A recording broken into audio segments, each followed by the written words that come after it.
SmashFactor. Ripping driver, going for it. Oh my goodness. How about that tee shot? That is crazy how far that is. Wow. John Daly, take a back seat, big fella. How about that drive? That's an aggressive line. That is beyond long.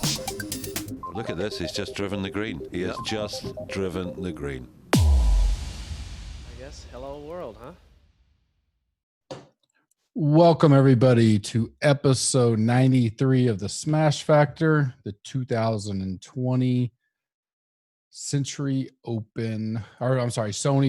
Oof, been a long day. I can tell you, a long weekend. Still back in Hawaii this week, but we'll wrap up week one of the Hawaii 2-week tour before they head to the West Coast.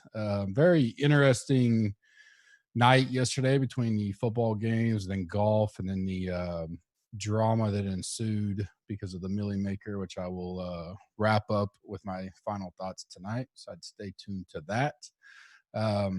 For me, overall, kind of tweaking the format still.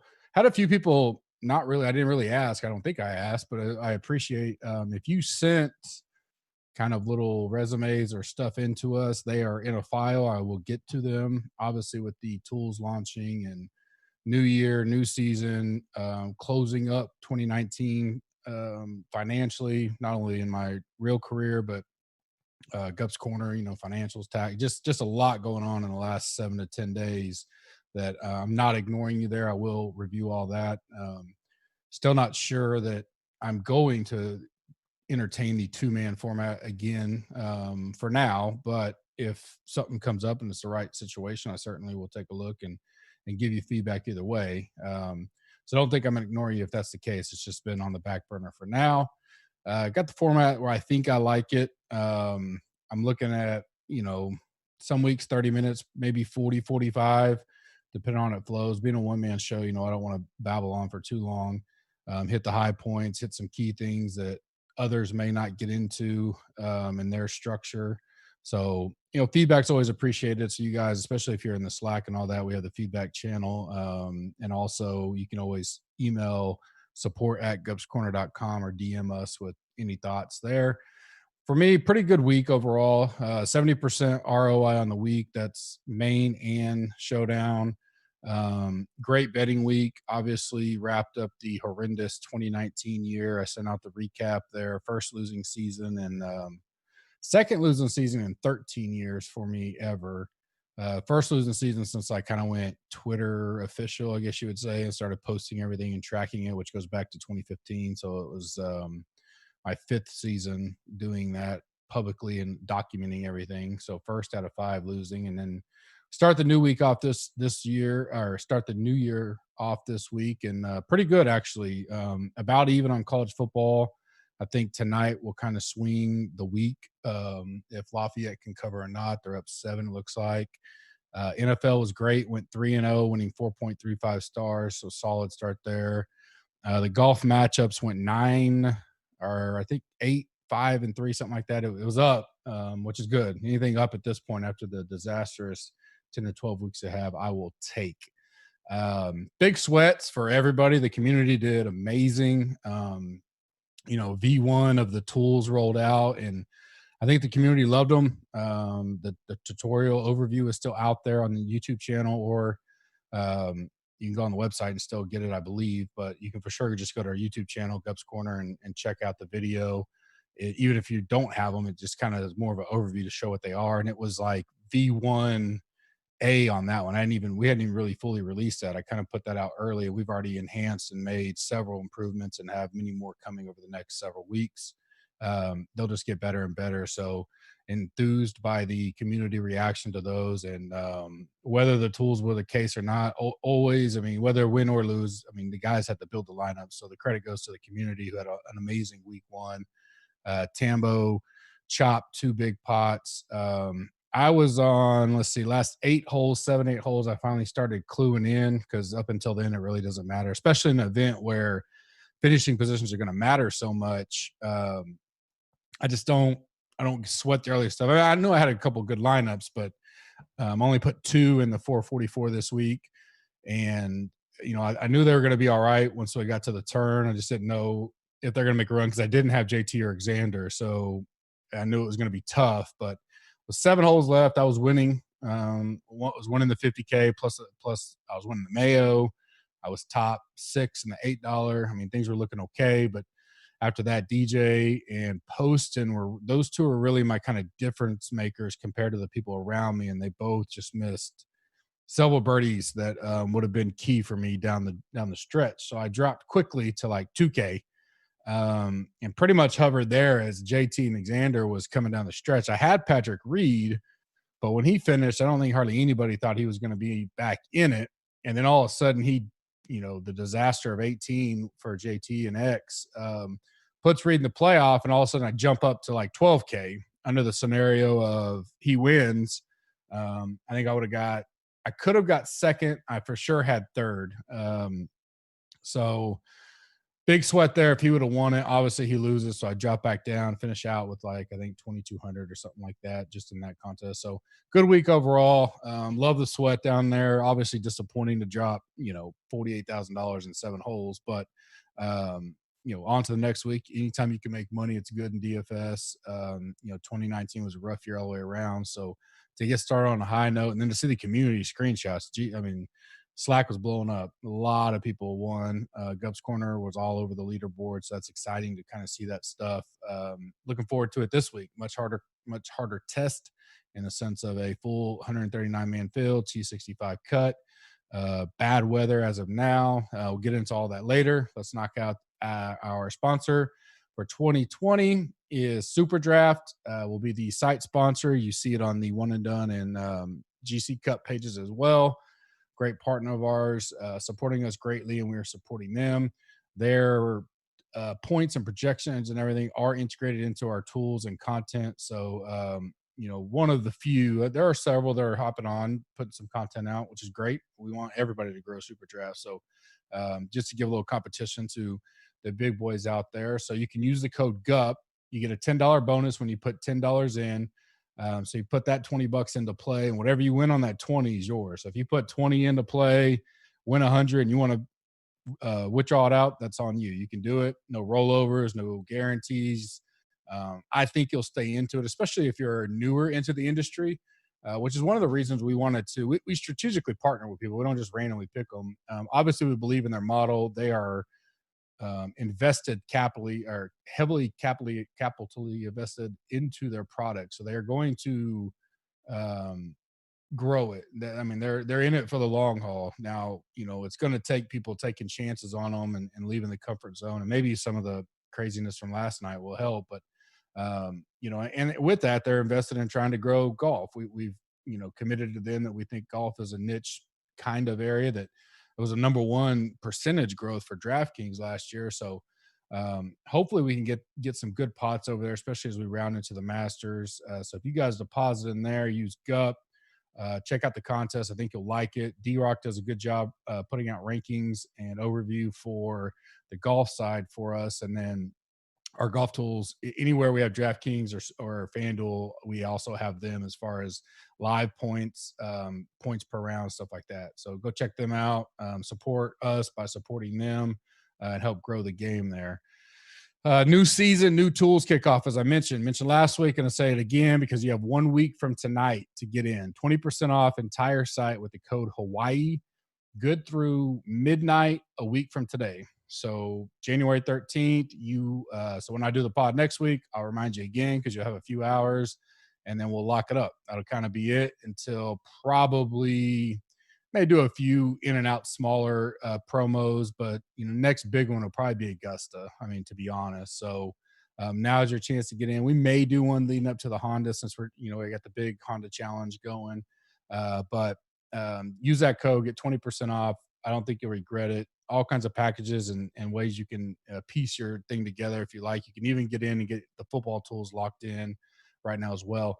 All of that is in the golf tools video. So if you go check that out, even if you don't want to watch the whole deal, the kind of what we have and behind the screen and options are all in that. So, And I'm going to do a tweet too that's going to give someone a chance to win a free year this week. And if you are a current member, you can, and you win, we'll comp you on the year. So it'll be encouraged for current members and new members to check out that tweet. Be on the lookout for it. I'll probably do it tomorrow and then announce the winner next Monday. I'll run it through Sunday. Little promotion tweet there. But you can go check out that video and it'll give you all the packages and kind of insight and a little behind the scenes of what football tools look like now and what we have coming. New gear also on the site. If you're new to the community, you can go to gupscorner.com/store. Use Aloha, get 20% off of any merchandise there as well. Great stuff there. Everybody that's bought our shirts love them. They're high quality for a very, very good value price, especially with 20% off. So that's a way to keep supporting us and helping us grow the brand. So get on there and give us a check out this week. That code is good as well through next Monday. We'll wrap that up there. As I mentioned, Honda giveaway, gupscorner.com/challenge. One person will win a all-inclusive trip to the Honda Classic with the Gups Corner team. Play in the DFS Open, dfsopen.com if you want to go check that out. It's a great event that Ryan and Joe are putting on the Saturday morning of the Honda. We will be there. I get in late Tuesday night, I believe, and some of the other guys, and then some Wednesday, some Thursday. But if you win, you will have the option to come in as early as Wednesday and stay through Monday. So whatever your schedule works best for you. Hopefully you can get in at least by Thursday night so you can join us Friday, hang out, and then go to the Friday night get together on the DFS Open and then play in the tournament. Saturday we'll go to the Honda Classic afterwards, and then Sunday we have club passes as well, and all that is included in this winning. So if you're not a member, go check out that gupscorner.com/challenge. There's 7 ways you can win tickets. Actually, 6 ways you can win tickets. If you do all 6, you get the 7th, kind of a lucky 7 entry. So you can get up to 7 entries, whether you're a new member or a current member, you can do it. Best way to do it is going and buying the full site access and a combo package, and you get 2, 3, 4. That gives you like 5 right there. Then go rate and review us on iTunes. I think that's it. I think you'd have all 6 and the lucky 7. So, I believe that's it. I can double check it for next week, but it says it on the website, so you can go check that out as well. One and done and GC Cup signups are closed. We warned you. There were many, many, many people that DM'd us all night long after it locked. We apologize. We can't make exceptions or excuses for anybody. Some people even played and won last year. We had to say no. I mean, it was just, if we make an exception here, then we got to make an exception here. And I mean, we've been talking about it for 3+ weeks. It's been on all kinds of other podcast shows across the industry. You had your chance. I mean, all you had to do was go register. Even if you didn't pay, the key thing was register. And then obviously you had to pay by today, but it was free to get signed up. So there's really no excuses. I'm sorry if you got left out. There's even close people that I know but I was like, I'm sorry. We just can't break the rules. But I did do a tweet kind of giveaway. 3 people won. I'm going to give your Twitter handle because that's all I had, because that was part of the tweet. If you are a winner, reach out to myself, JB, or email support@gupscorner.com, and we will, hopefully you registered, because that was part of the rules, which you had to be registered, and you will be comped for the year. The 3 winners are at DFS_BChill18. Second winner is at Diggs312. Third winner is at PE4ME123. So those are the 3 winners of the one and done contest. Congrats to you guys. Reach out to us. We'll make sure you get comped. Reach out tonight if you can, or tomorrow, because obviously JB's gonna be trying to match up payments. So I would get a hold of us ASAP. And if you did pay, we'll obviously refund you back and take care of that. Listener League will be up tonight. I didn't get it out in time, but it'll also be in the pod description. So by the time we post this, it'll be in there. Last week's winner was ETS 45 with 538.5 points. He had DJ, JT, Reed, GMAC, Tyler Duncan, and Griffin. Similar to the guys I was on. I went DJ, Cantley, Reed, and DJ Fowler Reed were my 3 kind of top guys, and then I mixed down there between. I had Lanto, I had Poston, like I said. Duncan was in my final top 10. I didn't pull the trigger. Obviously, I wish I would have. I think he was in a lot of the good lineups up there. He played well this week, but pretty good. You say stars and scrub. Going J2 and DJ was kind of, I mean, you had to go Griffin and Duncan so for 64, 65. I didn't think to, I won't say I didn't think. I just didn't go that route. But tremendous lineup, good build. He would have beat me in the 444 by half a point. I had 538 in it. So solid build overall. Getting to this week's drawing as well. We will do the winner of this week will receive a free hat or shirt in the Gups Corner store. So I will post that tonight for sure, and it'll be in the pod if you're listening. We are at the Sony Open. I'm going to give a quick preview as always, but I'll refer to you to listen to the Fancy DGen podcast with Tambo and Kenny Kim, who are subscribers. They are subscribers in a way, but they are content providers for Gups Corner as well.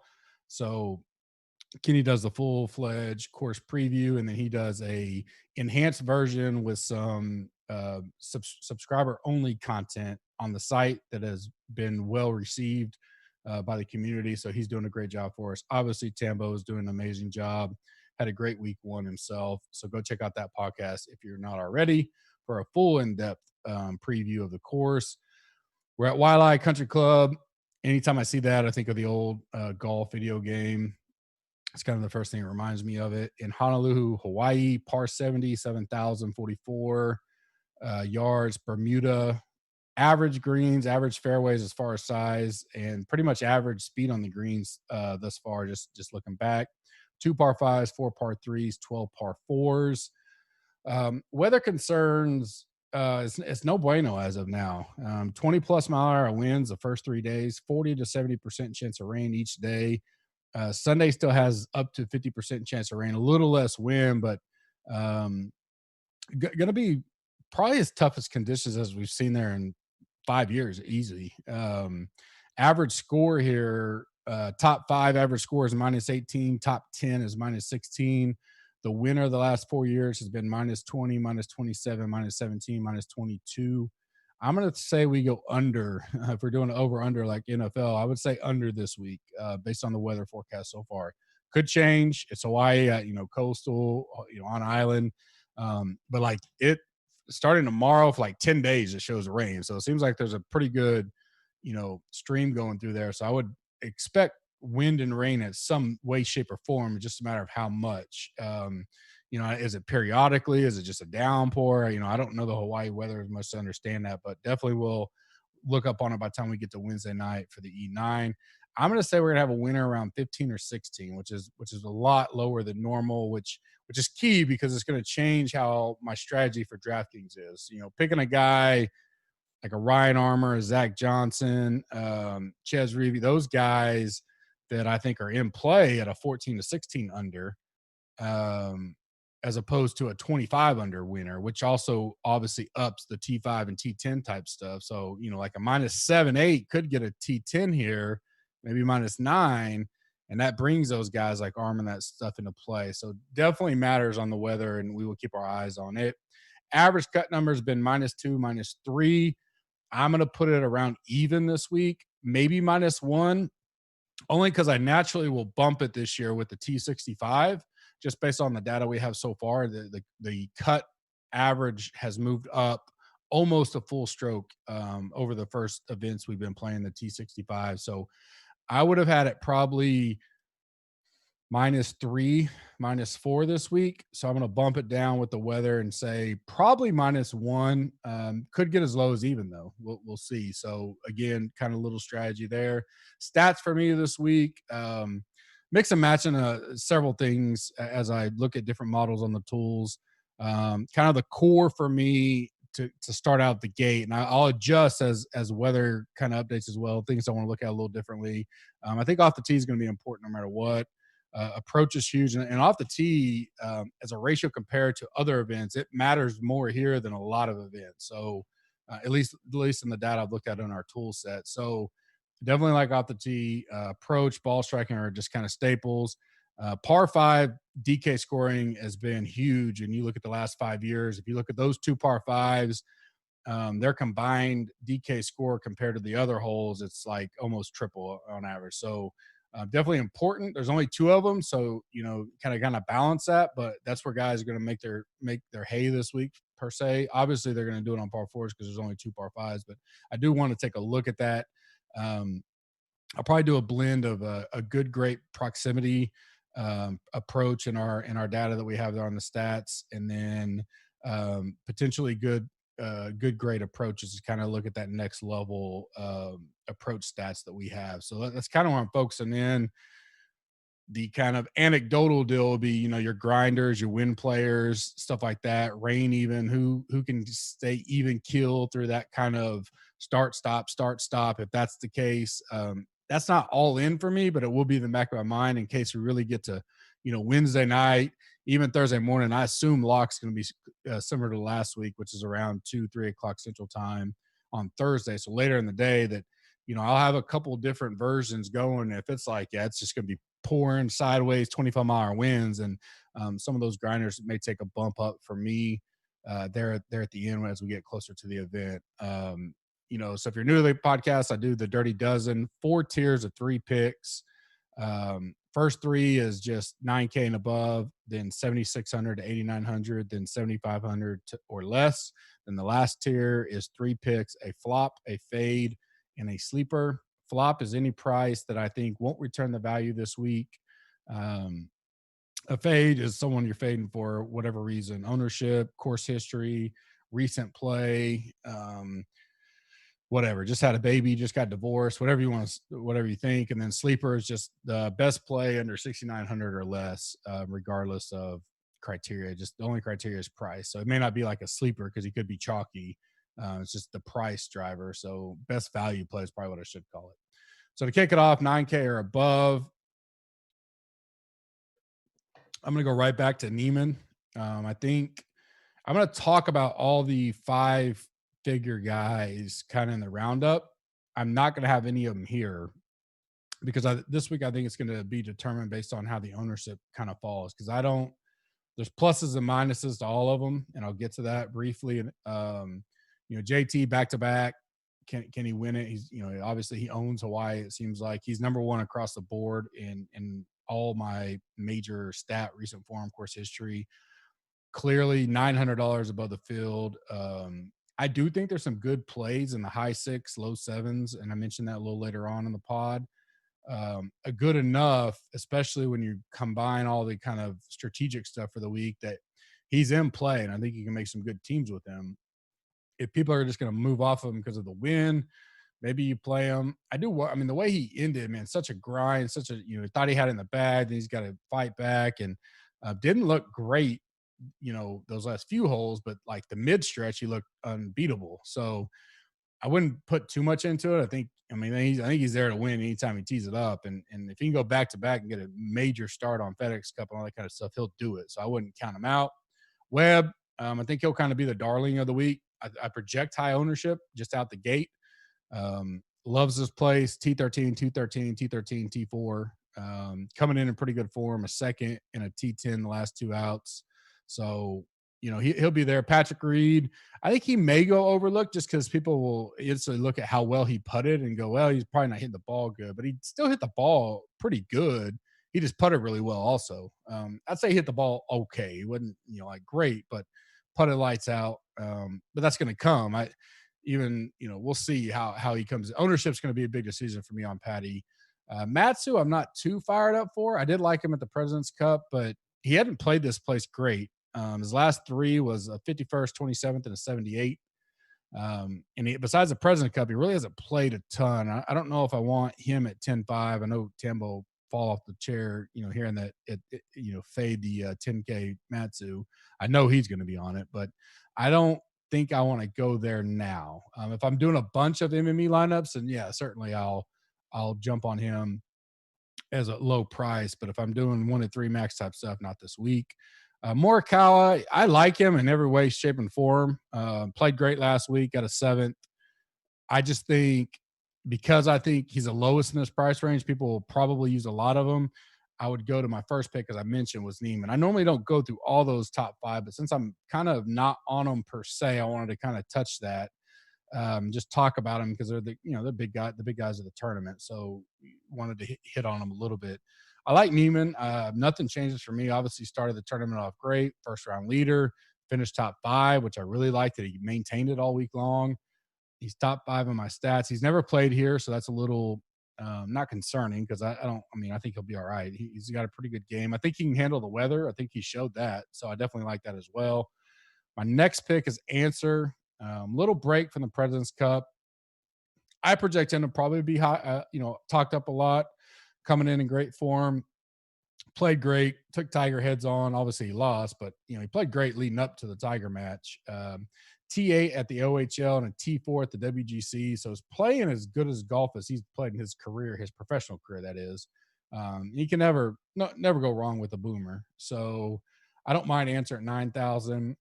Making his return to the tour after 78,000 starts last year. Sungjae M with what for him must seem like an eternity without playing golf. 9,600.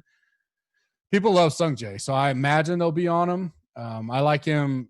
He's 16th overall in my model. Great in the stats, great recent form. And he played here last year, which I like, T16. So that was before Sungjae was kind of Sungjae. We had talked him up, a little bit, especially in our preseason deal last year.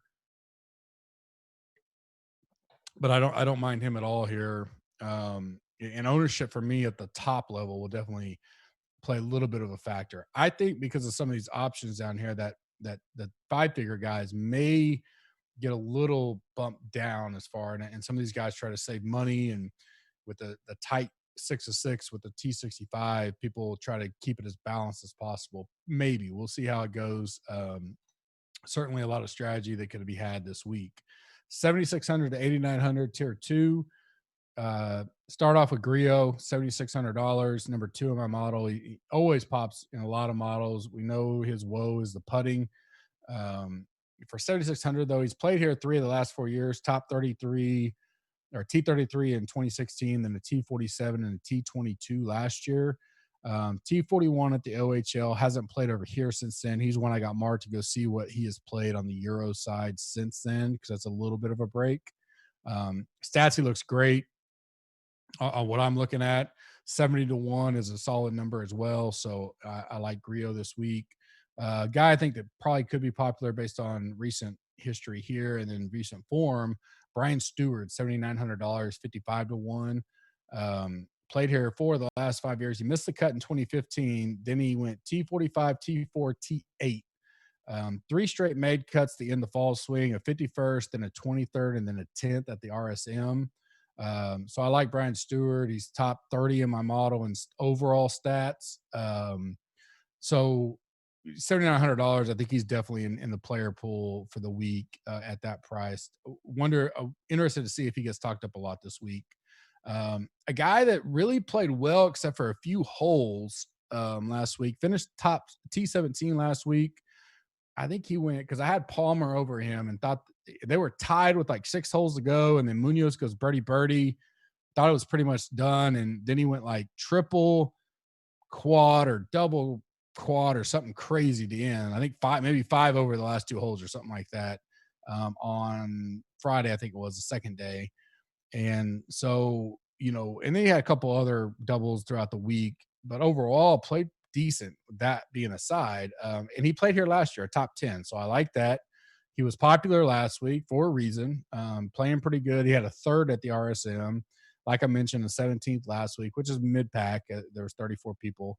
Stats-wise, he pops really well, top 11 overall, 7,900 again. So that range seems like a hotbed of players, especially, if you drop down to 75 and up. There's a lot of good players here that I think you can stack 2 or 3 of these guys, and that could bring some of those top guys into play even more. 7,500 or less, tier 3. Gonna go back to Palmer. Up and down week. At going into Sunday, I hadn't looked at the final results. He was top 5 in the field in birdies.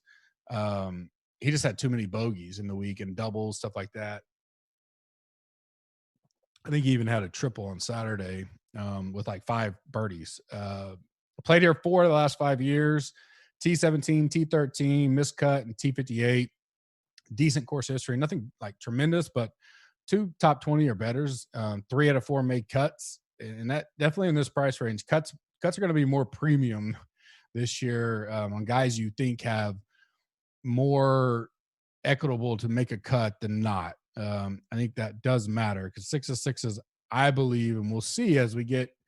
We got some data in, and I've massaged it, looked at it a little bit. Not really willing to lay my stake in the ground, but definitely leaning that it's. I mean, obviously, it's going to be a matter more just by pure math, but how much does it matter, and how does it change our strategy? That's something we're going to be digging into as the season goes along.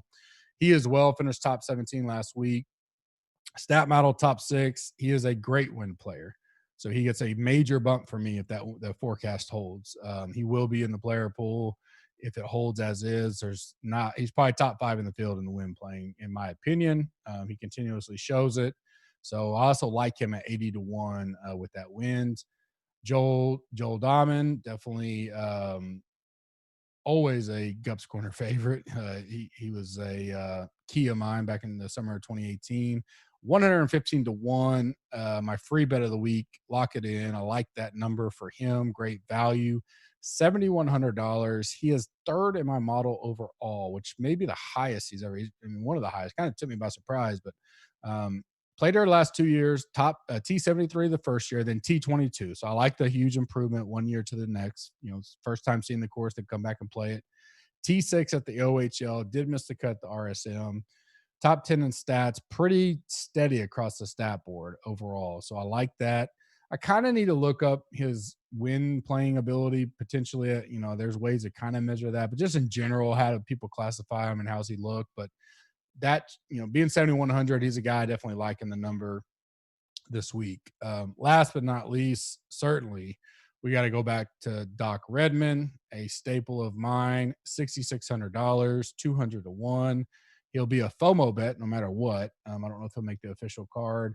Stats, he's always going to pop. If he can never just putt great, he'll have a hell of a week, which he did the first week. We dropped him on the predicted top 5, and basically we took over the industry that week with a hell of a week, all-time week for Gups Corner community that week. But not that I'm going to bias that in there. I mean, if he didn't show this week, I wouldn't be all over him. I do worry about the break for him, but all these guys have had a pretty good break, but he finished pretty strong in the fall swing. T35 at the Bermuda, cut at the OHL, then a T23 at RSM. He is what I would call a low equitable guy on the cut. Like he can top 10 or miss cut easy. We know that. We know the roller coaster that is Redmond so far. We've all seen it a lot, but if he hits value at 6,600, if he makes the cut, he's there. That's all you got. I mean, that's the one thing about that kind of guy is in this field, in this setting, in this week, all the variabilities, all the variables we got to deal with. $6,600. You just need to make the cut, and from there it's bonus. It's all gravy. So he'll be on the list. I definitely like him. 4th tier, 3 picks. As I mentioned, a flop, a fade, and a sleeper. My flop this week is Alex Noren, $8,800. I do need to kind of see how he plays in the weather in general. At $8,800, I mean, he's got a. I hadn't done the math, but for sure top 20, top 25, probably top 20 to get good value on him. He's not looking real good, and a couple stats he looks great in. Par 5s, he scores great, good drive overall, but his off the tee in general is not as great. His approach numbers and prox numbers are just not good at what I'm looking at right now. He did had a strong fall swing, top 15 at Bermuda, top 10 at RSM. But the only thing that scares me is the price. If he's 7,800, I don't mind him. 8,800, a little too much for me. So I think he's my flop of the week. Fade of the week right now is JT, and that's strictly because I still think he'll probably bring in 20% plus ownership. If by Wednesday it's looking, everybody's off of him because he won, then that's definitely something I'll readjust. I mean, he's number 1 in my model. He should be number 1 in everybody's model this week. But I like him in general. But at 12,000 the spot, if everybody's going to go back there and he does hit that 20% number on ownership, I'll go elsewhere this week and try to be a little different. I was a full fade of Rom last week. Rom did okay, but he didn't return his value on the number, right? So allowed me to get some other guys, and same thing this week. And last week wasn't a knock against Rom. I obviously like Rom. It was just I thought you had to choose a JT or Rom. I actually faded both JT and Rom, but I only built 2 lineups, so it's not. I mean, I'm fading a whole bunch of people, so I just chose to go elsewhere on that and try to be a little different. So JT's kind of it as of now, strictly ownership. So pay attention to that come Wednesday.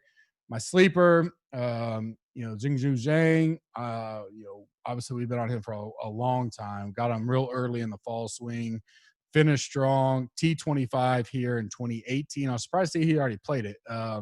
So that was a bonus for me. T38 the WGC, T48 the OHL, then a miscut at the RSM, but he did even better at the early part of the. You go back to the Sanderson Farms and stuff like that. He had a really good start.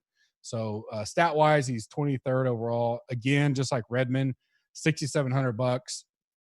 All you need from him is make a cut, and he can score and score in a hurry. So I'm not afraid of him. Making the cut. I would probably have him a little higher than Redmond overall. Obviously, he's my top player under 6,900, just because I think he's probably can make a cut more often than Redmond from what I've seen so far. So I definitely like him. I like it. It kind of strikes me as a grinder as well.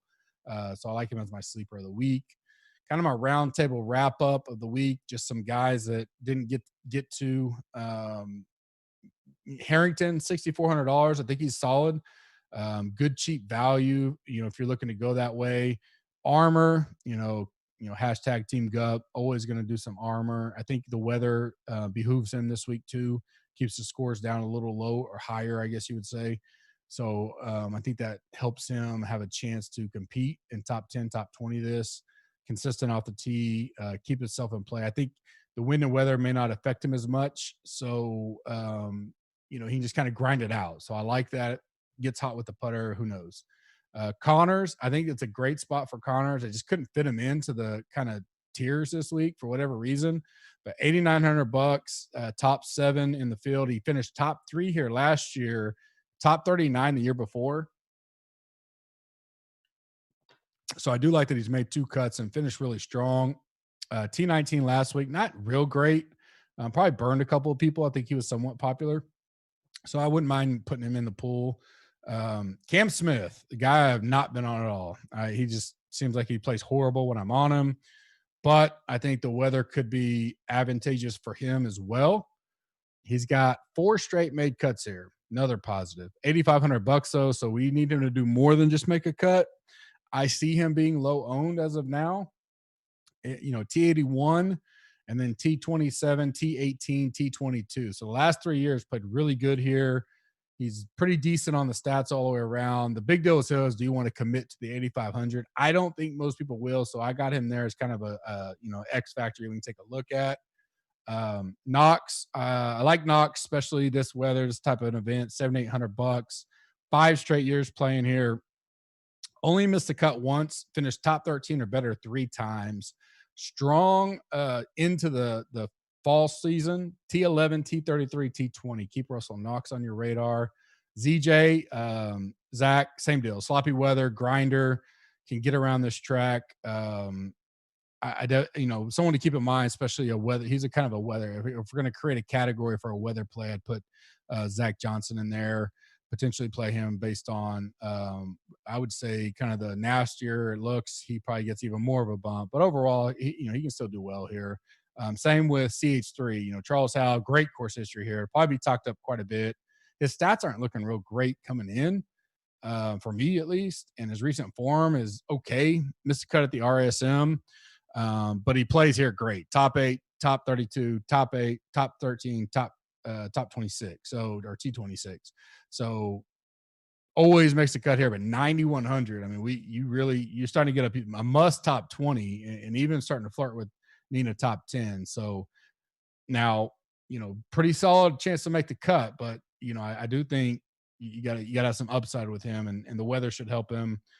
Then last but not least, Kuchar, great. Obviously, he won here last year, a 3rd and 15, then a 13 and 16. So at 9,900, I think he's great cut equity, obviously, and I think he's got high upside at top 10. So the price fits. Played pretty good last week, T14. A 14th at the Heroes, not very good because they're only like 16 people.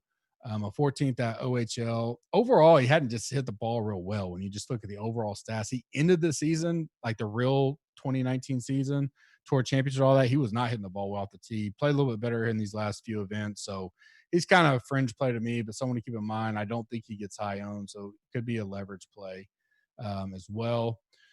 Next section's kind of overall weekly strategy. Like I mentioned, crazy weather, top six or T65 and ties, 139 players. That means if it hit on the number, we'd have 47% of the field make the cut. So obviously, very tough to get 6 to 6. Probably looking at that 7-8% range would be my guess. I'd say less than 10% is probably going to be for sure, and you could be down as low as 4 or 5. Who knows? We'll see how the week goes. Looking forward to it. The cut sweat's always great about DFS golf. Depending on the contest, I may take, this is an early approach to kind of balancing out this T65. I may take 5 solid guys that I like, great cut equity, and then maybe a flyer approach. So maybe you take a Harrington or something like that you think, oh, he can make a cut on a good day. And even if he doesn't, 5 or 6 could cash this week, especially if you're in those 1 to 3 max fields that are 500 guys or less, 500 entries or less, stuff like that. 6 to 6 could be really low, even lower than the other, because you don't have as many options when you're not doing 50 lineups, 100 lineups, whatever. You could find a good flyer there that still has great, equitable value to make the cut, and either go balance with the other 5, do a star scrub, whatever you want to do. But my not thinking of price, it'd be more of 5 guys I think are great to make the cut here. It's just an approach. I'm not saying it's the way I'm going to do it. I just think that's a mindset you could take in. I don't think getting 5 through the or 6 through the cut is the end all be all. But so far, it's been a massive advantage to get 6 to 6 through these first T65 tournaments we've had. If you're in a big GPP, you're still going to need 6 to 6 to do any kind of damage. So,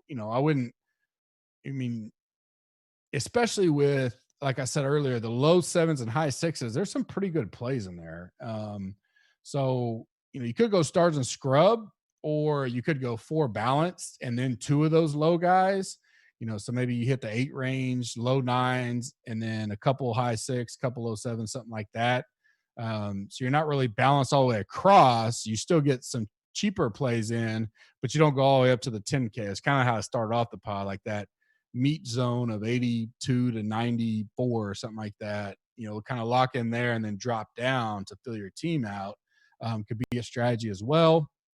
Last kind of strategy note, don't get pot committed this week. If you're playing MME, I would probably spread my pool out by about 10 to 20% on what you were used to doing. So if you're doing 20 lineups and you normally had, 20, 30 guys in your pool, maybe I put 33 in, 34 in, something like that. Just an example. You can do the math, figure it out, but you may still lock up, kind of your core up top, but spread out the bottom a little more, have a little more flyers in there, so that, if, some combination of your pool hits, you get 3 out of 20 lineups, 6 to 6, may be great this week. So instead of because I think some of the mentality back in the day was, well, if my core hits, then I'm going to train this and I'll have like 17 out of 20 lineups and good for me. That's still a great strategy if you hit it.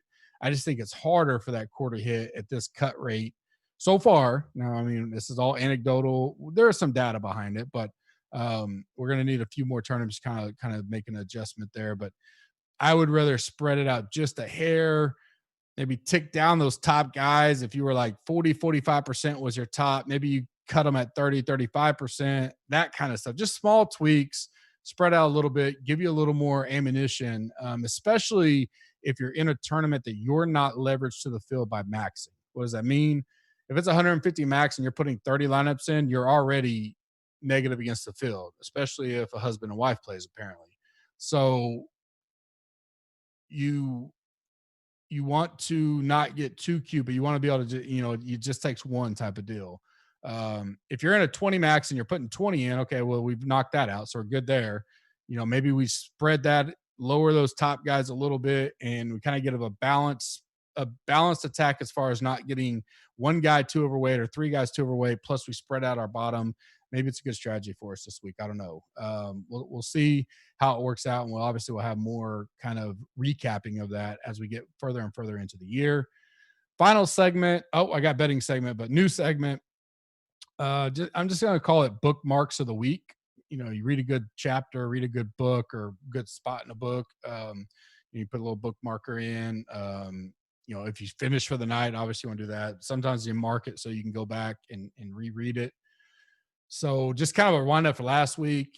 3 guys. DJ, I think he looks closer than it appears.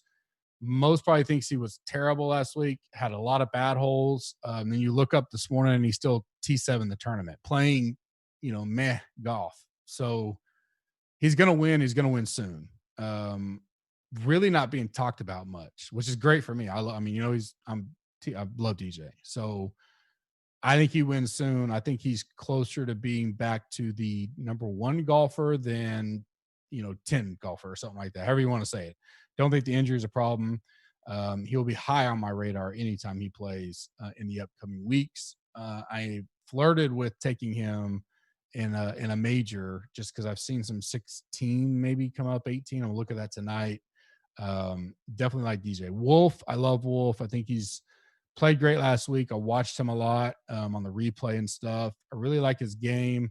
Should be able to get him in some good spots early in the season. Let's keep our eyes on him. Very talented. He's got a high ceiling, so maybe a little higher risk than like a Morikawa, but high ceiling. So I like Wolf. And Champ. I think Champ quietly shot a -4 T14. Nothing spectacular, but I like the consistency we're seeing out of the rest of his game. So I put him in that bookmark. Let's keep an eye on him as the season goes along. Finally, betting strategy. 50. I just go, there's like 4 categories here. I give 2 each and then 1 kind of dark horse. First one's Cam Smith, 50 to 1 or less. Again, not big on him in all facets, but could be a good week for him. I think it may set up great for him. I definitely like him at 40 to 1. Corey Connors, I like at 40 to 1. Mid-range odds, 50 to 1 to 80 to 1. Griot at 70 to 1, and then Palmer at 80 to 1 are my 2 top choices in that range. Obviously, I'll finalize my card, my outrights either later tonight or in the morning. So I'll release that to the community. Long odds, greater than 80, less than 120. I like Damon. 115 to 1 is what I had on the one I pulled. And then Kyle Stanley, I don't think I've mentioned him in the pod, but T13, T36, T10, and a T22 the last 4 years here. Stats look good. He got a T30 at the RSM, $7,000. I think he is definitely in that range I was talking about, high 6, low 7s. He's like perfect right there, obviously, 7,000. So Stanley, 100 to 1 is on my list. Kind of dark horses. This one's easy. Doc, 200 to 1. I like that number. And then Xingjiang Zhang is 150 to 1. Those would be my 2 dark horses for the week. Full card out later on for the premium members. As always, join Tambo and myself Wednesday night in the chat room on the site at 8 o'clock Eastern for the E9. This week, it'll just be me. Tambo's got a work convention he will be with all week. His content will still be out as scheduled, but he will not be on the E9. And then I haven't decided what we're doing coin flip wise. We do have 4 games, so I may roll solo right after the E9, do like a 30-minute pod on the 4 games, talking about strategy, etc. Just final reminder, gupscorner.com, Hawaii is the code, 20% off. Go check out the tools and memberships we have to offer good through a week from tonight. gupscorner.com/challenge, gupscorner.com/store. Go check out all the information there. YouTube, go check out the video I did if you want to just see an overview of kind of packages of site, and then a little bit of a not deep dive, just a tutorial of what the tools, the basic versions of the tools had the offer. We've obviously made some enhancements, and I will be doing more videos once we get some things nailed down and kind of tweaked and finalized, not finalized, but some of the enhancements we've already done. I just don't want to do another video and then we do more enhancements. I'll probably do it maybe waste management time, maybe a little earlier than that, probably a little earlier than that, but maybe before the Honda, that may be good. So look forward to those. Final thoughts, and we'll get out of here. I'm not going to get into the whole controversy, wife, husband colluding deal. I will first, which I kind of did today, but people took it, some took it the right, some took it wrong. One guy continued to say, F you, I'm a fraud, which I just laughed at and muted him and moved on, because if he knows me, that's not who I am.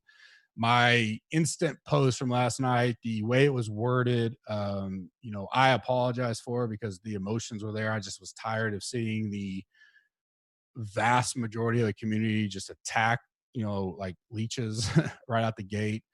And without knowing any of the information now any more than we did then, my point of view of it was,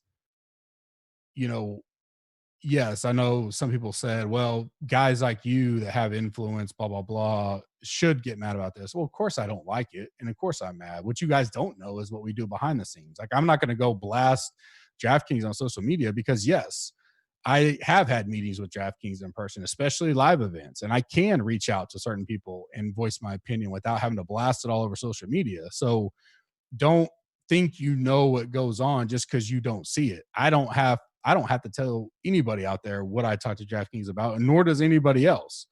My point of view was, for the majority of the people, most of them, probably the ones bitching the most about it, didn't even play in the Millie Maker. But, don't sweat the small stuff. And I know people say, well, it's collusion, it's cheating. I 100% agree with you. If it's proven, it is, but it happens every day. That's what blew my mind. And what I can't figure out, and I guess we'll find out throughout the week, is I'm trying to gauge what percentage of players didn't realize that this happens all the time, especially with some very high, well-known players in the industry. And so maybe they didn't know, but just because they're casual players and they just, grinding and grinding and grinding, they don't happen to see, certain people, logos, with same lineups all the time, and been proven by a lot of people that went same research they've done on this husband and wife. Maybe not as easy to prove, but certainly you can say without a doubt, I know of 6 people that easily collude, and it has been proven by looking at the history without a shadow of a doubt. So without any more of a shadow of doubt than what they have on these two. So can you ever for sure prove it? Probably not. That's why DraftKings struggles with it, right? How can you, unless someone logs in? I mean, it just takes the art of proof, especially when you start talking about legality, the court law. So if you try to take money off of somebody that's won it, you better have solid proof. And just because 2 people are related, whether it be brothers, sisters, husbands, wife, whatever, you can't. This is a very tough thing to prove, right? Because the plausibility of it all is difficult. So my point was, for the majority of the people out there, why waste time on that when you could use your time to get better? Now, the way I worded it came across kind of probably way wrong, and of course I apologize. I wanted to apologize in public, not just tweet it out. So for the ass clowns that continue to DM me and go on, even after I apologized on Twitter and kind of posted what I meant, they still kept going on and on. That's when I knew, okay, those guys, it doesn't matter what I say, they're ignoring it now, which is fine. People make mistakes. That's what, life is about. And so if you can't be grown up enough to go, okay, well, at least he's admitted it. And let's have so there's one guy that I talked to him for a while. He came after me, and then I came back and I said, you're right. And he's the one that even mentioned, I just want guys that have influence and somewhat of authority, power, whatever. I think he's money. I don't know what he used to have a voice. I assure you, and I'm a decent sized player, but there's way bigger out there and way more connected with DK than I am. Those guys are continuously voicing an opinion. Some of them kind of just felt deaf, because they were like, there's been so many strong cases brought upon other players and nothing's done. They go, all right, I have 2 options. Like, we've already exhausted this so much. So why keep doing it, right? I might as well either not play or decide to play the contest that I think, even if they are working together, gives me the best chance. 3 max, 1 max, cash, whatever. You can still be successful. We saw the guy with the single bullet, play Millie Maker NFL a few weeks ago with the oddball lineup. He won it, right? So it doesn't mean you can play 300 lineups, doesn't mean you're going to win. Who knows how long they've been doing it, if they have been doing it together. Hell, I've heard that there's a third in there, maybe 450. Who knows? But if you think these are the only people out there doing it, you're sadly mistaken, because it happens a lot. And I know that for a fact. I've seen people, I've heard of people doing it. It's wrong. It's unethical. The integrity level is, horrendous in that. And I don't condone any of that. And my tweet never say anything about that. I was just sick of people wasting time on it. I just worded it wrong, and that was my fault. So the end of that is, what can be done. I don't know. A lot of people have said it. If that had been her, let's just say it was her, and her name was, TLMI 27 Mini with like a T logo, this thing would have there wouldn't have been a peep about it. No one would have known. They wouldn't have put 2 and 2 together. We would have been on a merry life. Now that she is famous and the mainstream media has caught on, yes, DK's in a little bit more of a spotlight than they've ever been upon.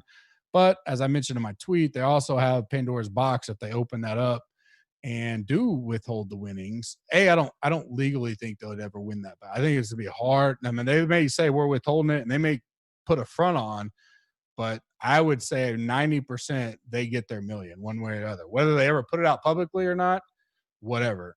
I would say they would, because I don't think in a court of law DK could ever prove it without a shadow of a doubt, legality wise, that it happened. And that's the tough deal with the sport we're in, right? Because there are maxes, and you're supposed to not collude, and you're supposed to not do that.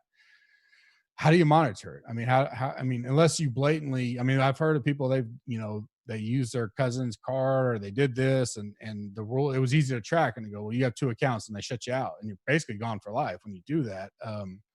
My wife's never had a DraftKings account, mainly just because of that. Not that reason. I was just like, if she did win, I didn't want it to come. I don't know. I mean, we even talked about it. We actually, the first time we ever mentioned it was like for the GC Cup. I was like, hey, do you want to get a DraftKings account, and you could do the GC Cup and do 1 lineup a week? Because now if I'm building 20, I may give her the phone and say, hey, you want to build a lineup? And she picks one of the lineups out for me. It's my account, still my money.